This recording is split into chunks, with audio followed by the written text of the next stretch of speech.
Hello and welcome to Quick Charge by Electrek, keeping you in the fast track with daily Tesla and electric vehicle news. I'm Mikey G, and it's Wednesday, March 9th. Tesla has expanded its relief effort for Ukraine.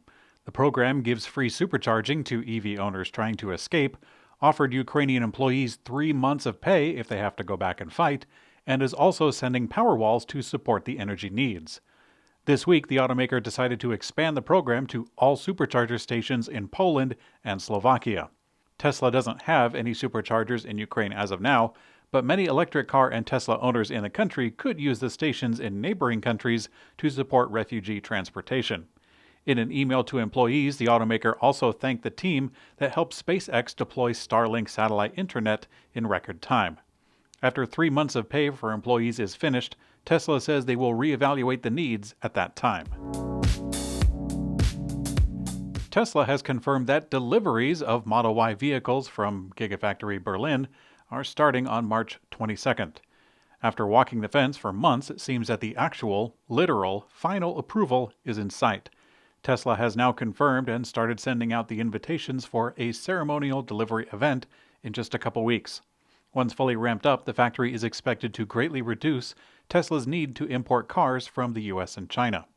The new factory is also expected to greatly help Tesla's financials by reducing transit times, especially considering that Tesla doesn't get paid until the vehicle reaches the final customer hands. Volkswagen has finally unveiled the production version of the ID.Buzz, a new electric version of the iconic Volkswagen Microbus that now lives in a segment on its own. The production version is certainly toned down from the original prototype, but it looks more palatable than the recently seen prototype, which actually looked like a bland airport shuttle. We're glad it's not that one. The new Microbus has a sliding rear passenger door on both sides, front doors that hinge behind the front wheel instead of in the front, like the old one, and a lifting tailgate at a relatively low height. The bus is clad with windows wrapping nearly the entire band of the vehicle, and in terms of visual style, it looks a lot like a marriage of the old classic and a modern SUV. On the hardware side, the bus has 39.6 cubic feet of storage, it seats 5, and carries a battery that Volkswagen describes as a gross energy content of 82 kilowatt hours with 77 kilowatt hours net. DC fast charging up to 170 kilowatts, and a range of... Actually, they didn't say what the range would be in the announcement. They say that will come at a later date. Perhaps the vehicle is still going through some testing. Chevrolet has announced a high-performance variant of the upcoming Blazer EV this morning, but they didn't give away too many details. Actually, the only thing that they showed us was the wheels and the charge port, which is not very helpful. The Super Sport will be a high-performance version, and it's a welcome announcement since it signifies that Chevy is indeed making high-performance electric vehicles. General Motors announced the launch of a pilot program with PG&E in California to test the use of electric vehicles for home backup power. General Motors actually didn't confirm which vehicles they'll be using in the program, which starts this summer, but they did release a picture of the Silverado EV in the press release. Bidirectional charging is a feature that we have seen more and more recently, but it's especially interesting in an electric pickup, since pickups require a large battery pack.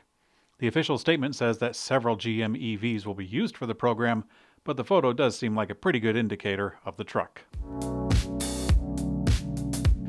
According to a new report from nonprofit RMI and environmental tech nonprofit Watts Time, it finds that optimized charging of electric vehicles could result in the equivalent of 800 pounds of carbon dioxide saved per vehicle annually.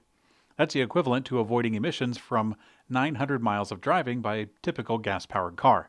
And that's actually in addition to the emission savings that are already captured by driving an EV in the first place. In the future scenario with 70 million EVs on the road, which is 1 in 4 cars, emission-optimized smart charging is the equivalent of taking an additional 5.73 million gas cars off the road. In today's community comment, Doug Grinberg says, quote, "Seems Elon could use an official business account, like Tesla's CEO, and separate personal account."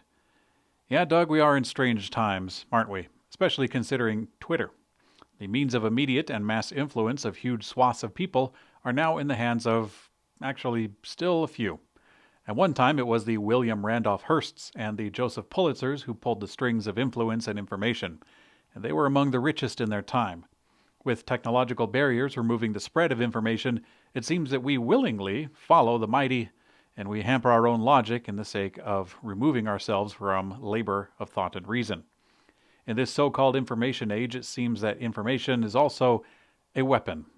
The miracle of the Bronze Age brought tools, farming, art, and culture, just as it brought war, chariots, and shovels for the dead. And it makes me wonder, are we plagued by the progress of our time?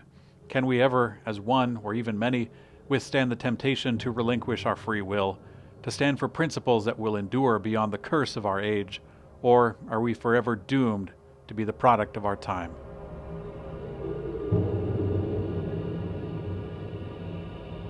Thanks for watching Quick Charge by Electrek. We also have an audio version on your favorite podcast player. I'm Mikey G, and I hope you have a great day.